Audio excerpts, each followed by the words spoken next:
Добрый день, уважаемые студенты и родители. Меня зовут Гульнас Фанисовна Ахтарьянова. Я заместитель директора по учебной работе Института физики и математики цифровых и нанотехнологий. На данный момент являюсь исполняющим обязанности директора института. Сегодня наше совещание посвящено двум важным вопросам. Первый – это выход студентов с дистанционного обучения на традиционную форму обучения и заселение студентов в общежитие. Начнем с первого вопроса. Предварительно мы уже ознакомили вас со схемой выхода с дистанционного обучения. Еще раз проговорю. С 8 февраля у нас выходит на очное обучение второй курс бакалавриата. Это группы педобразование, математика, информатика, второй курс, педобразование, математика, физика, второй курс, ПМФ, ИИН, ПИНФ-21, ПИНФ-22, ИСИТ-21 и ИСИТ-22. Также 8 февраля у нас выходит первый курс магистратуры. Магистратура педобразования, физматобразования и прикладная информатика. С 15 февраля у нас выходят студенты выпускных курсов. Это 4-й курс ПМФ, 4-й курс ИИН, 4-й курс ПИНФ и 4-й курс ИСИТ. 5-й курс педагогическое образование, математика с профилем по выбору. Также с 15 февраля выходит первый курс бакалавриата. Это все наши первокурсники педобразование, математика, информатика, математика, физика, ПМФ, ИИН, ПИНФ и ИСИТ. Также с 15 февраля у нас выходит второй курс магистратуры. У нас это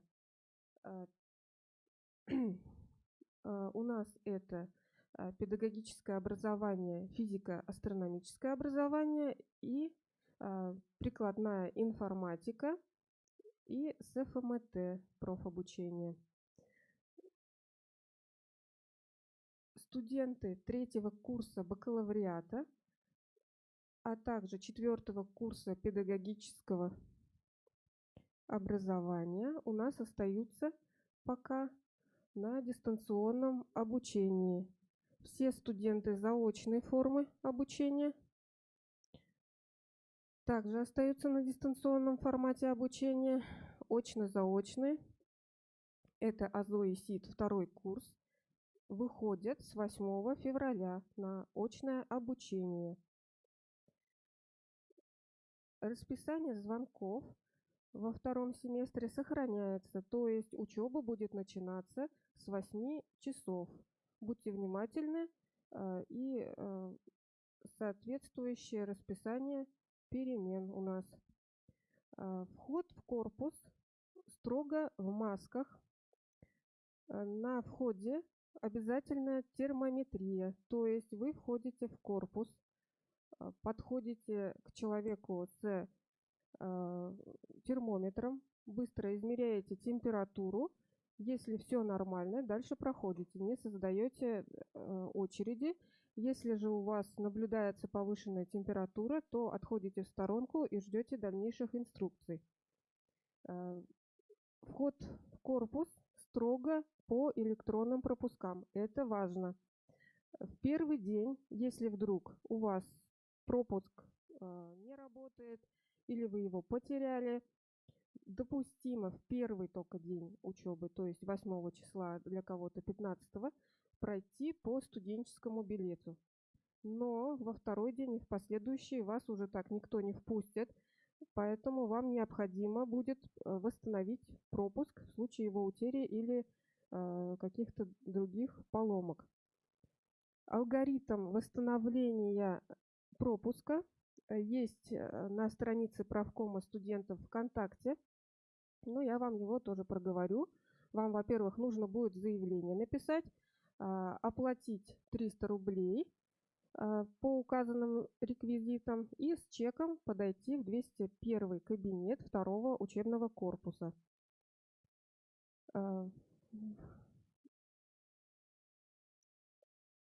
Далее, по поводу масок. Вход, как я уже сказала, обязателен в корпус в масках. В корпусе, в коридорах, в аудиториях также обязательно ношение масок. Это требование у нас связано с профилактикой новой ковид-инфекции, поэтому имейте это в виду, маски у нас обязательны. Так, и, наверное, предвосхищая, возможно, вопрос, университет у нас предоставит определенное количество масок, график и вообще алгоритм получения масок мы уже будем рассматривать отдельно со старостами уже после выхода на очное обучение. Это вот все, что касается первого вопроса. Второй вопрос у нас связан с заселением студентов в общежитие. График заселения в общежитие также известен.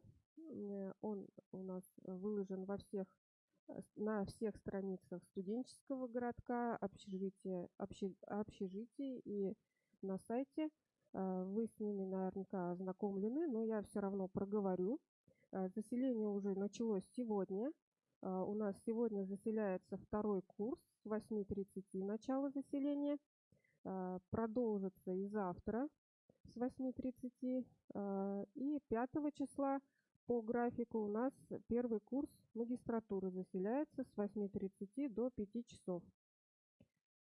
10 числа заселяется первый курс бакалавриата, также с 8:30 и до 5. Выпускные курсы, это 4-5 курсы, запланирован согласно графику на 11 число. 12 февраля у нас отведен для второго курса магистратуры. Так,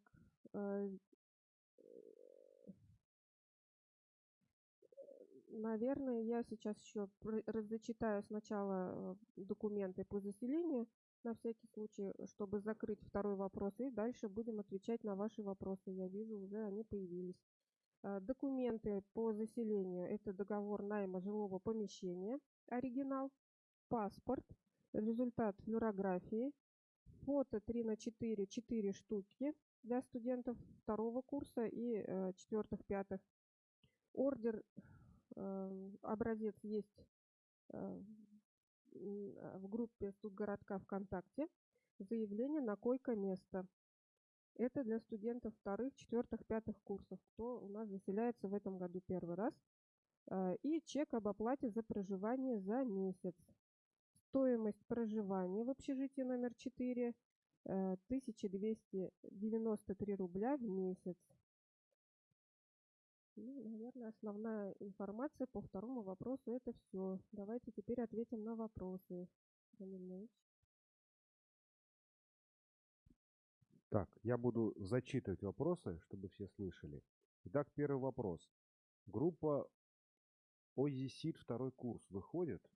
Ну, на этот вопрос я уже по ходу ответила. У нас второй курс ОЗИСИД выходит с 8 февраля. Следующий вопрос был. Извините, была информация, что мы будем заниматься во втором корпусе. Это так или занятия проходят так же, как в прошлом году в 10 корпусе? Очевидно, это у нас спрашивают студенты прикладной информатики или ИСИД. Занятия будут проходить согласно расписанию, но в основном те, кто у нас в прошлом году занимался в 10 корпусе, также в своем корпусе и останутся преимущественно, кроме разве что дисциплин по физике. Если у вас имеются лабораторные работы, они будут проходить во втором корпусе. Физвоспитание также у вас будет проходить так же, как и в прошлом году. Следующий вопрос. Когда примерно выходит третий курс? Что касается третьего курса и 4 курса, сразу скажу, да, педобразования, все будет зависеть от ситуации с ковид. сейчас что-либо определенно говорить и утверждать мы не можем, к сожалению, поэтому ожидайте. Следующий вопрос. Первые курсы уже заселились же. У них сохраняются свои комнаты или 10.02 еще раз заселяться? Так, если вы старостам ваших старост этажа, имею в виду, говорили о том, что э, хотите сохранить то же место, свою комнату, то у вас места сохраняются. Но вы должны и не расторгли еще договор о найме жилья с университетом, то место за вами сохраняется. Если же договор был расторгнут, то вам придется заново пройти процедуру.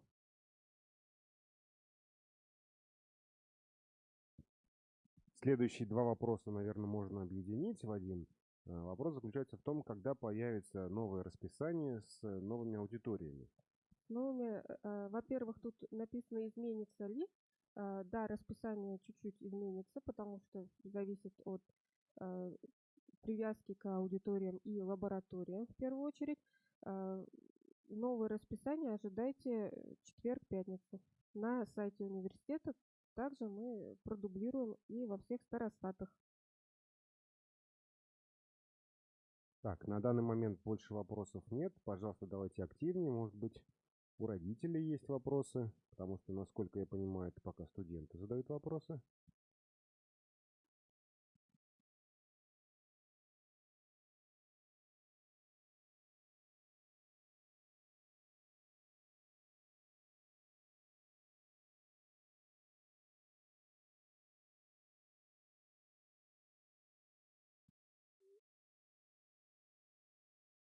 Вопрос, конечно, не задают, но мы, наверное, сами проговорим по поводу флюорографии. Флюорография у нас, во-первых, действует 1 год, напоминаю. И если вдруг вы по каким-то причинам не смогли пройти флюорографию при заселении, вас заселят, но необходимо будет в течение 2 недель флюорографию все же пройти в нашей студенческой поликлинике, либо в любой другой платной поликлинике, это уже на ваше усмотрение. Но допустимо, что в течение 2 недель вы можете пройти флюорографию. Так, вот у нас еще один интересный вопрос. Наверное, он, к сожалению, некоторых людей может касаться.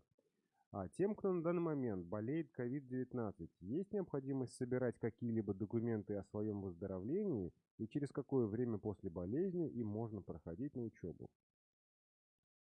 Во-первых, те, кто болеет ковид, должны оповестить через старост деканат. Должны были. Со старостами у нас имеется договоренность уже с прошлого семестра.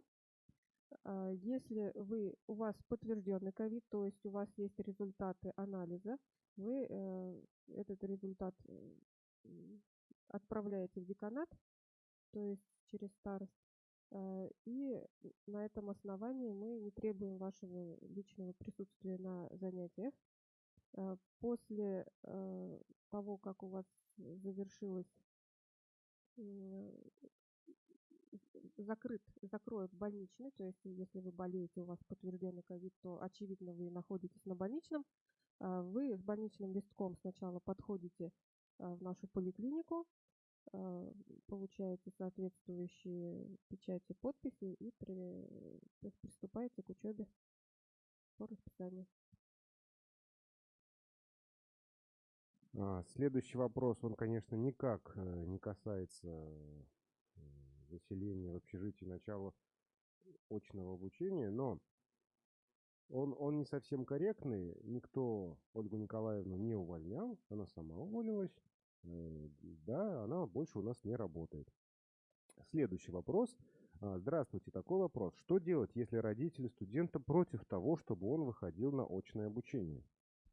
Оставаться на дистанционном обучении у нас могут только, согласно указу главы республики, только лица старше 65 и имеющие определенные хронические заболевания. Эти определенные хронические заболевания прописаны в указе.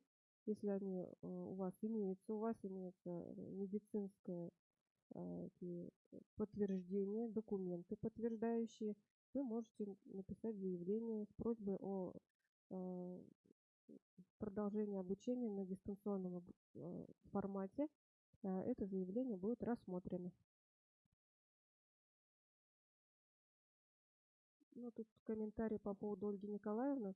Возможно, вас еще интересует, кто будет дисциплины вести. Вам назначены другие преподаватели. Смотрите в расписании. Новые преподаватели.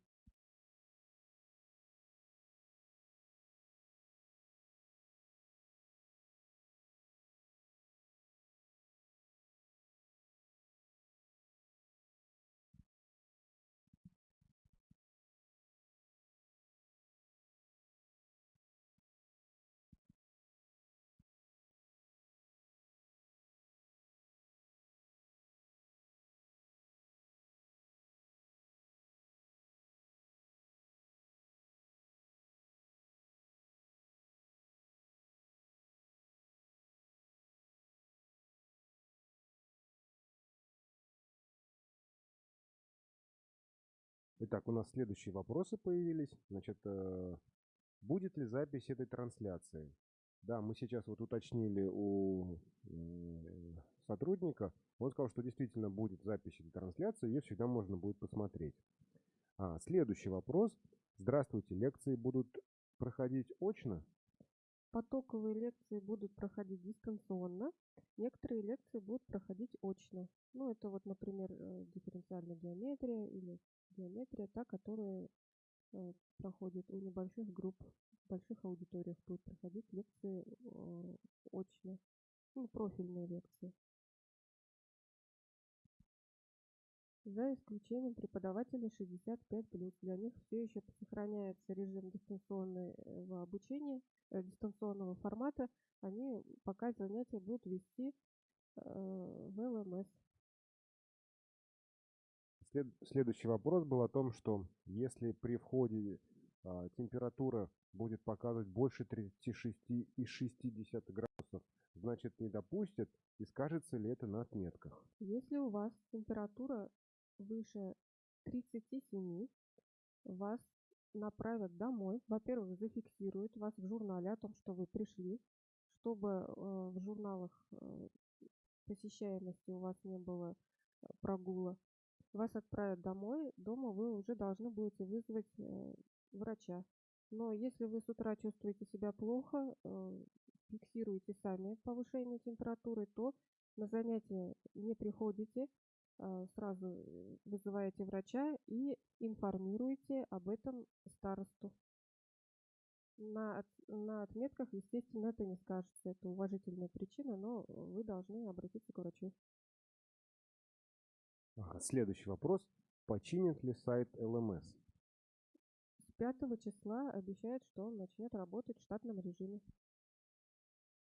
Следующий вопрос. Если общежитие оплатили 1 ноября, а потом мы уехали, сейчас оплачивать не надо? Все, что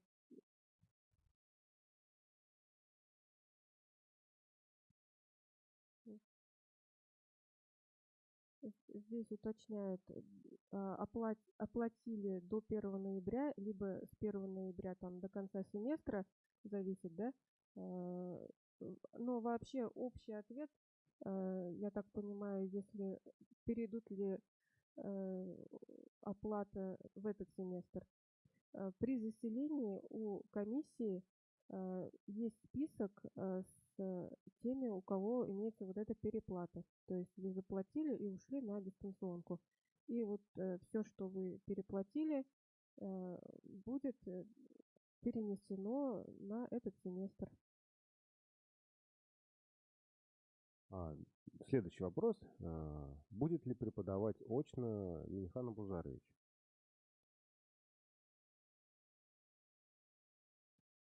Пока что у нас все преподаватели 65+ находятся на дистанционном обучении.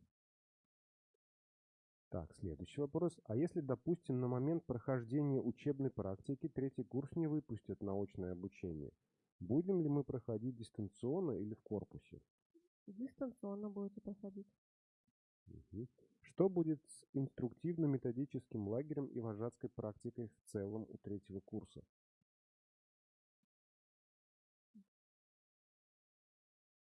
Э, Ну, сейчас об этом говорить еще рано. Все-таки будем надеяться на благоприятные условия с ковид.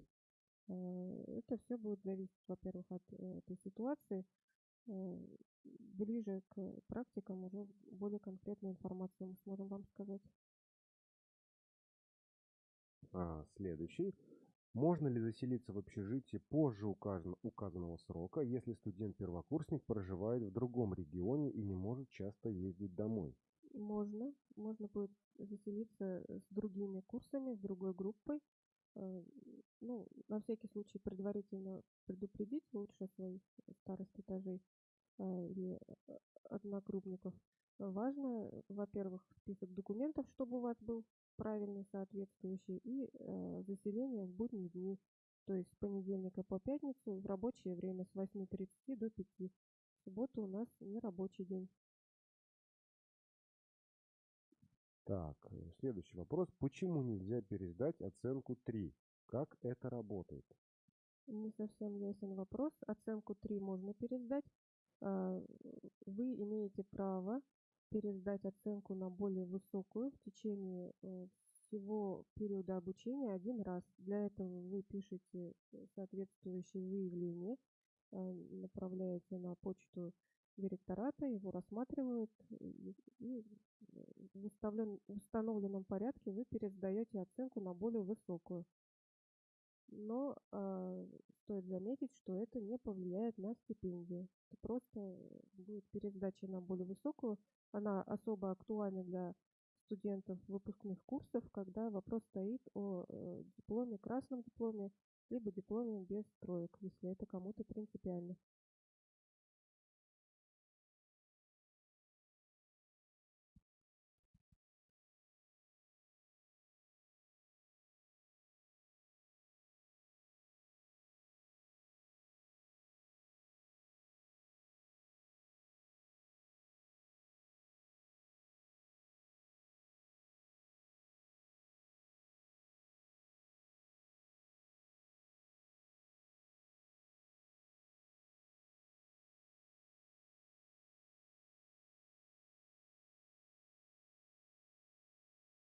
Будет ли возможность выхода на индивидуальный дистанционный формат через заявление, например? Индивидуальный дистанционный формат у нас такого нет. Есть индивидуальный график, но заявления на индивидуальный график у нас принимались до 20 января, и уже срок прошел, поэтому заявление пока уже не принимается и не рассматривается.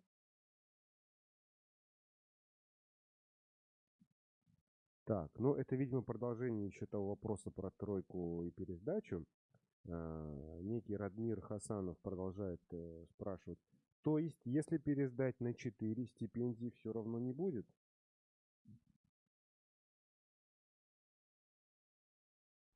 Если вы пересдаете на повышение оценки, то нет, не будет. Следующий вопрос. А, Когда будет начисляться ПГАС и ПГСС для первых курсов?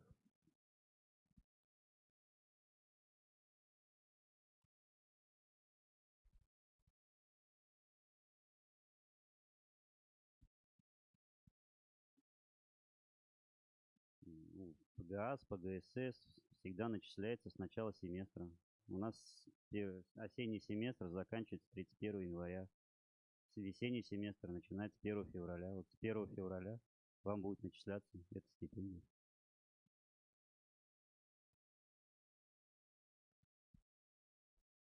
Следующий вопрос. Ну, насколько я знаю, от старосты одной из групп. Можно ли заполнить зачетки не на этой неделе, а на следующей? Это у нас староста первого курса магистратуры, да, можно, вы как раз выйдете на очное обучение. Думаю, если уж по расписанию вы будете приходить на занятия, тогда и можно будет этот вопрос урегулировать. А справки как будут заказываться? Также дистанционно или в деканате? Алгоритм, который мы вам предложили, сохранится.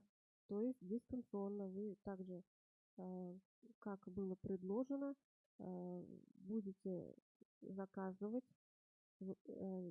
делать, отправлять справки. Да, вот следующий вопрос, он похож на те, что были ранее. А что будет с оплаченными месяцами за общежитие, которые мы провели на дистанционном обучении? Ну, возможно, позже подключились. Повторяем, значит, ответ на этот вопрос. Все лишние излишки, скажем так, да, переплата будет у вас перенесена на этот семестр. При заселении у комиссии будет список со студентами, с суммами, которые у вас, так скажем, лишние, переплачены за счет дистанционного обучения. Это все будет учитываться, перенесено в этот семестр.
Так, следующий вопрос. Вот как раз заместитель директора по воспитательной работе. В феврале можно подать на ПГСС? На ГСС, ПГСС заявление со справками можно подавать в любое время. Вот. И так как вы переходите на очный формат обучения, вот, те курсы, кто перейдет на очный формат обучения, заявления и справки с вас, я буду уже брать оригиналы, никаких копий. Формат копий по электронке сохранится только для курсов, которые будут на дистанционном обучении. Имейте в виду.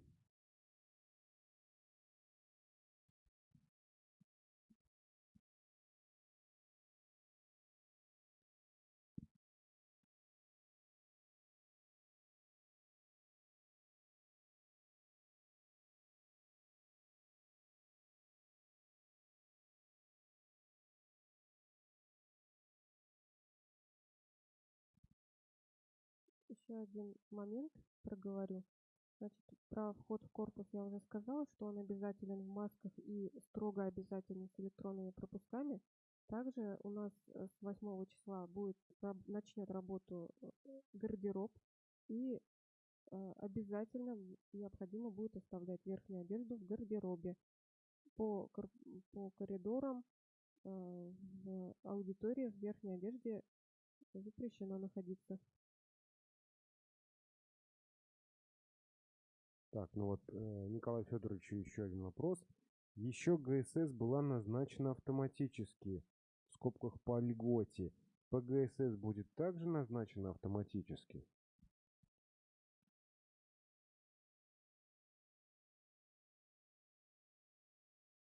Наверное, сюда же еще один вопрос, он очень похожий. А была информация, что те, кто в первом семестре подавал на ГСС, то теперь на ПГСС подавать документы не надо. Это ведь так? Значит, для обучающихся, которые являются льготниками, ПГСС, она назначается автоматически, то есть никаких заявлений, справок не надо. Вот. А для... Что там, какой вопрос был? Нет, если студент не относится к льготной категории, то на ПГСС заявление подается заявление и, соответственно, заново подается справка. Вот. Либо указывается, в какой период вы эту справку сдавали, я сам ее найду.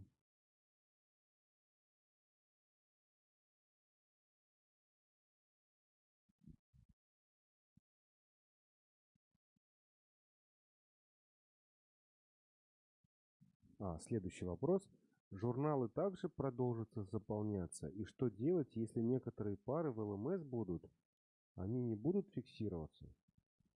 Журналы также будут продолжать заполняться.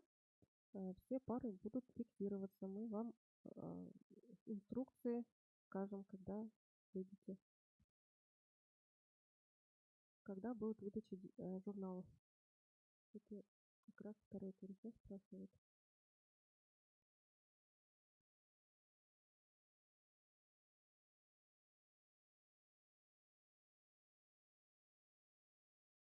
Для студентов первого курса бакалавриата и первого курса магистратуры все журналы, которые остались у вас на руках, обязательно привезите.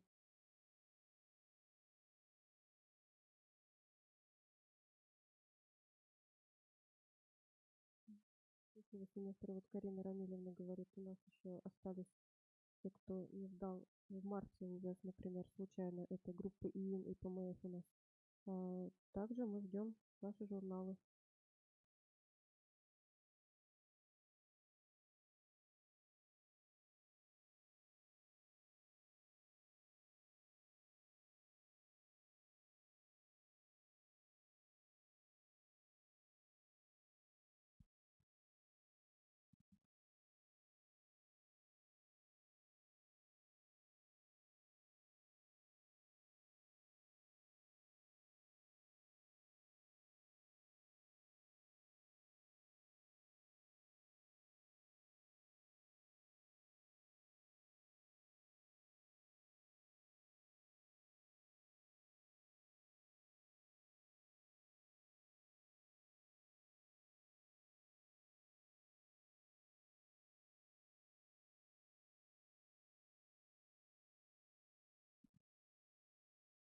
Вопрос, конечно, не задают. Возможно, старост или студентов пока интересующихся нет, но мы давайте проговорим по поводу заявления о переводе с коммерческого обучения на бюджет.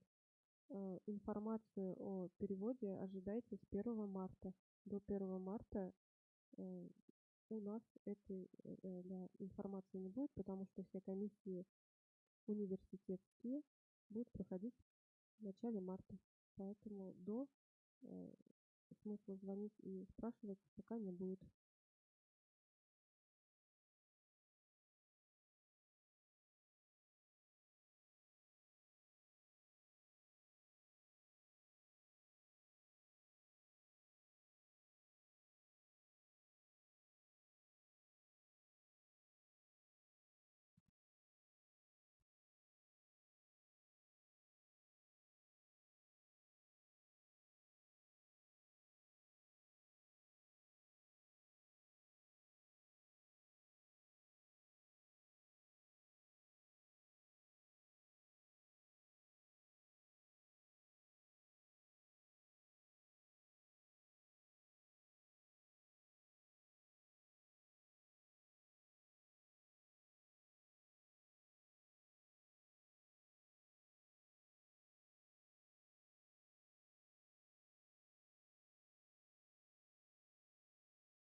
Так, значит, тут у нас было пожелание погромче говорить, и не всем хорошо слышно. Будем стараться еще громче говорить.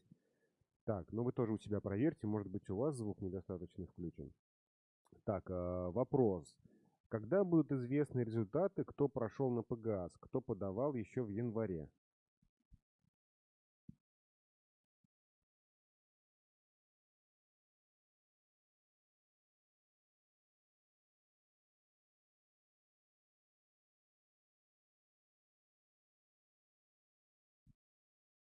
Факультетская стипендиальная комиссия будет заседать, ну, по графику с 5 по 8. Вот, а дальше 11 будет уже университетская. Вот после университетской стипендиальной комиссии будут результаты, кто прошел, кто нет. Ну, после 11, да.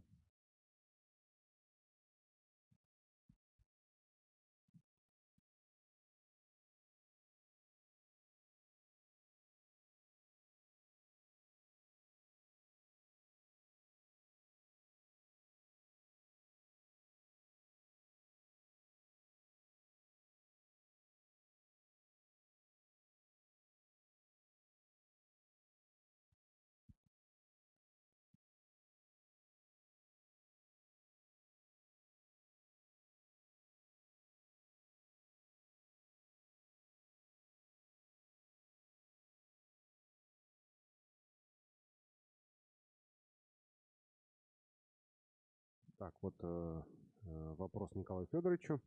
Если в том месяце успела отправить на ГСС только в электронном формате, а письмо почтой не отправила, в этом месяце нужно только отправить почтой письмо или в электронном виде тоже снова отправить?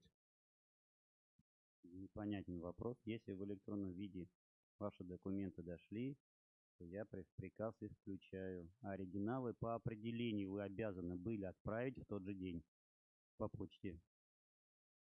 Что значит не успела, не отправила до сих пор? Мне вот этот момент непонятен. Старост я предупреждал, что в электронном виде отправляете копии документов не на почту, а оригиналы сразу конвертом на адрес университета с отметкой ИФМЦН.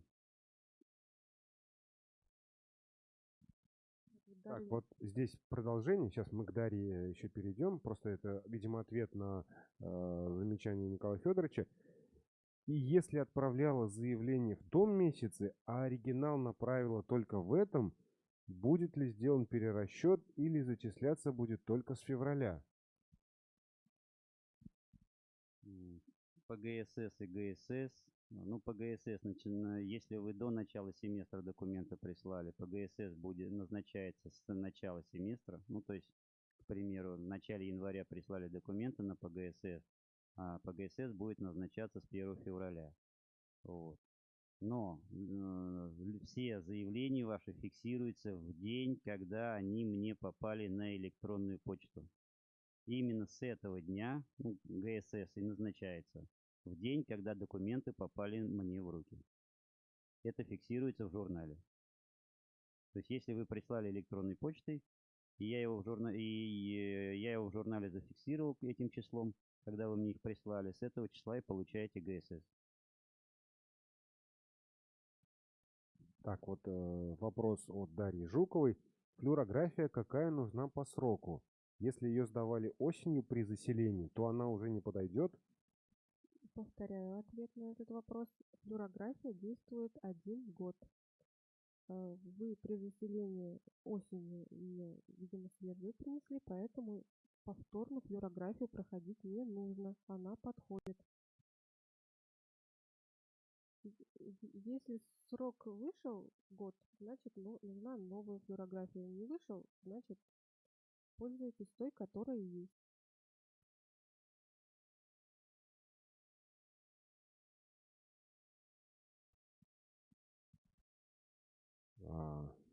Тут тоже вот вопрос. Я отправила оригиналы почтой. Как узнать, что они дошли до университета?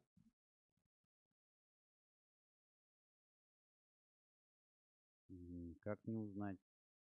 Ну, в смысле, как узнать? Если почтой отправили, они ко мне пришли, я их в папку складываю вместе с копиями. Если не пришли, то не складываю. Ну, уточните у меня или через старосту. Вот. Мне нужна фамилия, имя, отчество, курс. И когда вы выслали оригиналы в какой день.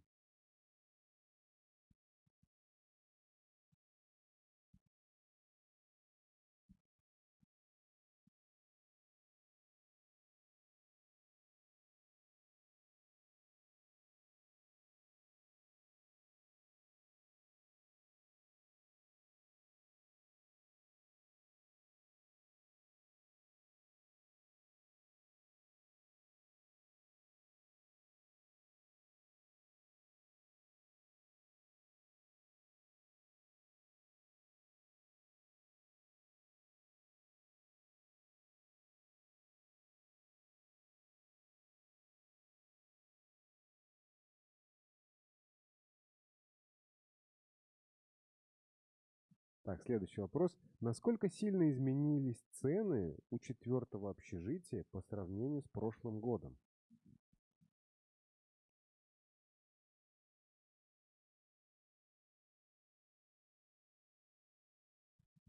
Но этот вопрос по студгородку могу только еще раз озвучить цену за общежитие номер 4.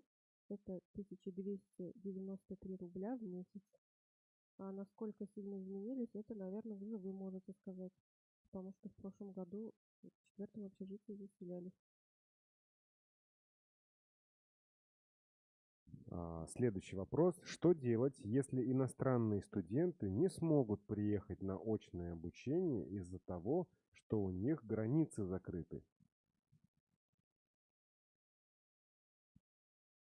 Но этот вопрос еще решается.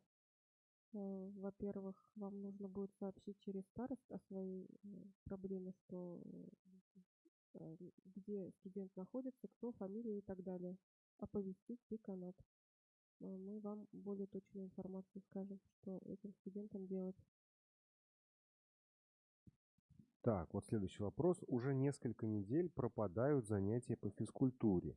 Когда будет известно о том, какой преподаватель будет сейчас, наш преподаватель вышел в декрет.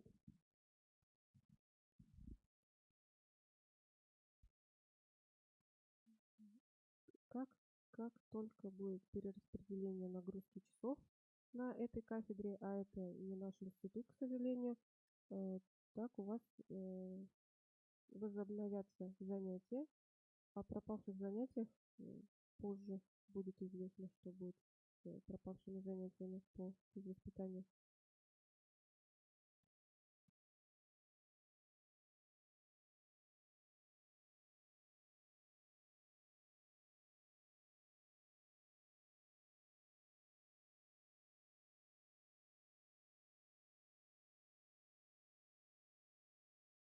У нас осталось еще где-то минут 10, поэтому если у вас есть вопросы по поводу заселения в общежитие, по поводу начала учебы в очном режиме, задавайте. Возможно, у кого-то подключились родители и у них есть какие-то вопросы.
Так, следующий вопрос был о том, что находится ли в данный момент профилакторий на ремонте или нет.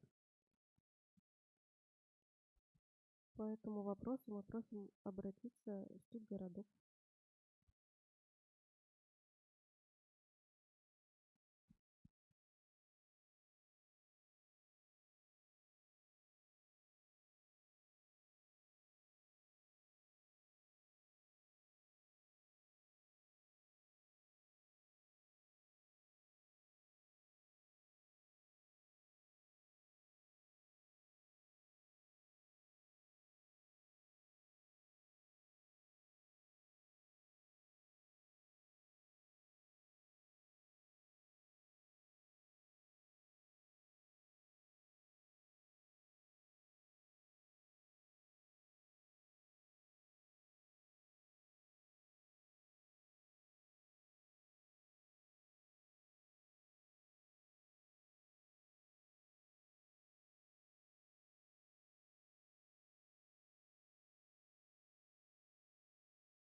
Так, вот у нас вопрос интересный. Если у первокурсников 15 числа начинаются занятия, заселяться все равно приехать 10-го?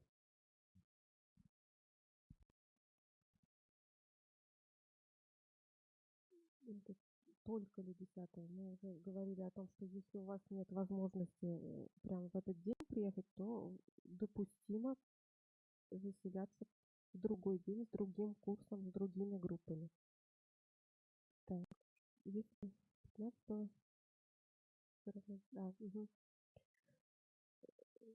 Согласно графику, вам график заселения известен, я его проговорила, он имеется в открытом доступе. Если сказано, что первый курс заселяется 10-го, то желательно 10 числа и приехать на заселение.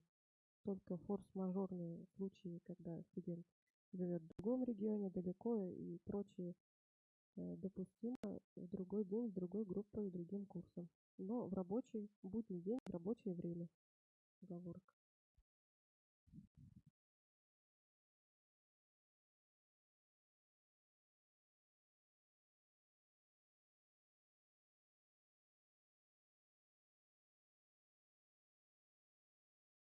И вот в продолжении этой дискуссии, а наоборот, раньше 10 числа можно приехать веселиться первошам? Нежелательно, начиная с 10 числа. 10, 11, 12 можно, но раньше нежелательно. Раньше у нас заселяются другие курсы, другие институты, те, кто выходит 8 числа. Поэтому просим вас стараться соблюдать график заселения.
Ну, как мы видим, больше вопросов вроде нет. Тогда мы завершаем наше собрание. Мы вас с нетерпением ждем в университете. Наконец-то мы с вами пообщаемся и поработаем. Тогда, если вопросов нет, мы завершаем. Но если у кого-то вдруг прям срочный вопрос возникнет, вы можете всегда позвонить в деканат, написать нам и спросить какие-то моменты, которые вас интересуют. Все, всем спасибо, до свидания.